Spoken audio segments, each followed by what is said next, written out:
For today's interview, I am interviewing a neighbor, a musician, a singer, and I just wanted to introduce Andrea Wolper, who has been in the music industry for many years now. And I want to ask you, when did you decide to become a professional musician?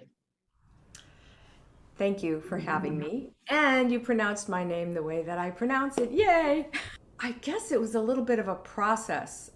So it's hard to point to one moment, but a sort of quick and dirty version is I grew up in California. I came to New York to go to acting school. I was in theater and more involved with acting. And at a certain point in my life, I stepped away from that. But the thing that I found I was really missing was singing. Mhm. And I started singing again, at first just for my own fulfillment and pleasure. Emphasizing it into 30 seconds or 60 seconds is kind of funny, but one thing after another just kind of happened, and I found myself on a different musical path than I had been on before, and it just evolved. So I don't know if there was a moment where I said, "Oh, I'm going to be a professional singer," but I had always been singing, and then I just found myself on another path and putting one foot in front of the other, and things starting to happen. Were you more into straight theater, or did musical theater just be the one that clicked for you the I most? actually did both. I did Hmm. both. So I grew up hearing musicals and knowing a lot of the music, but I also did straight theater and really loved all of it. What is your favorite musical genre to perform and for listening, and how do those influence each other? In terms of what I listen to, it's a pretty good variety of genres and styles. In terms of what I sing, again, kind of the quick and dirty, I'll say I'm a jazz singer. And the way I see it, there's jazz umbrella, let's say, and Huge. huge, yes. And I live in a few different places or a lot of different places under that big umbrella. There's a pre-pandemic, New York-based big band that does really straight ahead swinging type jazz Hmm. that I sing in. And then I also do projects that are much more avant-garde, free improvisation, a lot Hmm. of my own music, because I also am fortunate enough to do not just my own projects, but to be asked to work in other people's Hmm. projects. Um, I see so the piano behind you. So do you compose on piano Uh, or yeah, well, the piano is for, yes, writing for music, training? learning music, practicing music, teaching. I'll tell you about this my little pandemic corner here. Um, but my own music, if I'm doing a gig of my own, very likely it's going to be somewhere in between. There might be some standards, there might be some original songs of mine, some songs from other genres that I've written my own arrangements for. So Hmm. my own music is a little Eclectic? eclectic, I guess. That's the word that comes to mind. What does it mean? Something. It's a nice catch-all word to say something that doesn't Right. fit quite into a box. Hmm. So, yeah, yeah. And And so, this is my little pandemic office corner because my husband is a double bass player, and so of course, like everybody else during the pandemic, we've all had to figure out how to set up shop at home and when I teach, and I was have been teaching singing lessons and also classes for many years, and now of course it's all online. And so just to give my students and me a little sense of privacy, I have my little shoji screen Shoji and screens. piano and my my monitor, and so this is where it happens. Yes. We already went through my question of how you keep body and soul together during the pandemic, but still everybody had their own way of just, their psyche, Yeah. to keep together. And I think it really helped to have a partner. I think that's probably one of the answers. But Yeah. I think so. I think that a lot of families who are not used to spending every minute of every day together are finding it a little challenging. And of course, that's happened for us. But overall, yes, I think that to go through this with somebody is probably for most people better than going through it alone. It's hard. When the shutdown first started, excuse me, of course, we watched all our whatever tours and gigs we had scheduled, just the cancellation notices just kept coming in, which was, of course, distressing. But heartbreaking.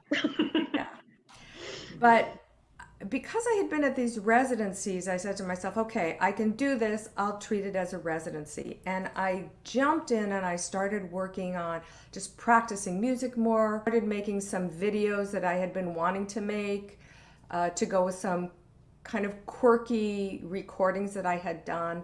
So, and then the things that a lot of people did, cleaning out my filing cabinets, remaking my website, all these things that I had been wanting to get to. I used that time and I really did get a And lot that's accomplished. www.andreawolper.com. Thank you. That will Yes. be in the newsletter. Thanks. And we can put it just below, so that people know where Oh, to great. reach you. Thank you. Okay. The other thing that happened that was positive for me was that I was able to take on new students. I had a lot of new students come to me, private students, and there's a conservatory in Berkeley, California, the California Jazz Conservatory, and sometimes when I was out visiting out there, I would do a weekend class or something like that. But because they had to go online, I've also been able to teach classes Mm. through their school online. And that's been lovely, actually. I love doing that. So that's another thing that's kept me engaged and busy with music. So I can teach a class at 7 o'clock here, that's 4 o'clock there, or 2 o'clock on Saturday here, 11 o'clock. But actually, I've had students from 5 different states in my classes. It's really been pretty cool. Um, so there's been plenty to keep me busy and to keep some income coming in. And we've had some streaming performances, a couple of outdoor live performances, things like that, that I've been able to do. In the big picture, I've been comparatively fortunate because, Right. we're here, we have our home, we have each other, we have ways to stay creative and engaged, and all that's good. All that's Sounds really great. So, since you said that you have been able to do some performances, please tell me about your upcoming performance. Thank you for asking. Um, so this is a nice Brooklyn connection. There's a gallery on Dean Street, a little farther down, a little farther east, I guess I should say, called Soapbox Gallery. And they had started doing live performances there. It's run by someone named Jimmy Greenfield, who's a musician and a sculptor, really interesting sculptor. And he has this space. And he had been doing some live concerts there before the pandemic. And once the pandemic started, he started streaming. And they stream 6 or 7 nights a week, I think. It's incredible. Really a lot of great music. And it's soapboxgallery.org. If I encourage people to go there and see what else is happening. My next concert there, I've done a couple there already. My next one is April 6th, Tuesday, April 6th. So it's a week from this Tuesday when we're talking. at 8 p.m. Eastern Time, or your time zone, wherever you are. And it's free. All you have to do is go. They will ask you to make a donation, but all you have to do is go to soapboxgallery.org and click on live stream, and you can join us and we'll feel you across the interwebs. We will feel your energy. Well, this has been great. A little bit of snippet of Brooklyn music life. Yeah. And so I wanted to close with, how does New York City or Brooklyn influence your art? Well, I think that probably any person who is working in a creative field of endeavor is influenced by their environment.